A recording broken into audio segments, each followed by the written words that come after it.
Инструменти за промяна на графично изображение.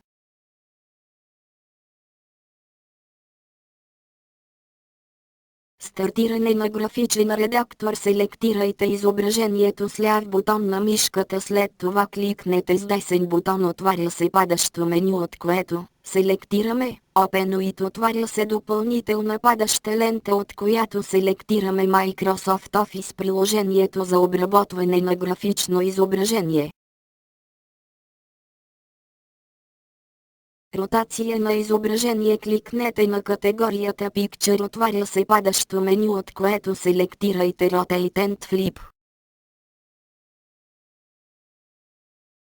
Отваря се категорията Rotate and Flip, където Rotate Left завърта изображението на 90 градуса наляво, Rotate Right завърта изображението на 90 градуса надясно. By Degree можем да зададем ръчно градусите на ротация. Flip Horizontal създава хоризонтален огледален образ. Flip Vertical създава огледален образ вертикално. Осветеност и контраст. Кликнете на категорията Picture. Отваря се падащо меню, от което селектирайте Brightness and Contrast.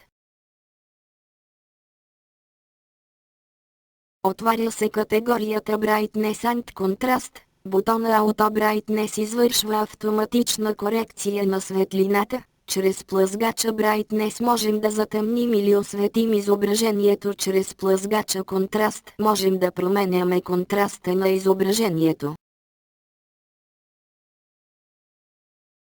Съхраняване на графично изображение.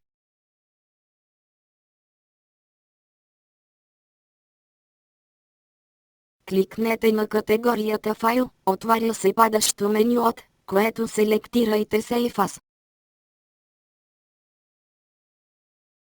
Отваря се прозореца Save As, където избираме директория на съхраняване. В полето File Name изписваме име на графичното изображение. В полето Save As Type избираме типът на графичния файл и натискаме бутона Save.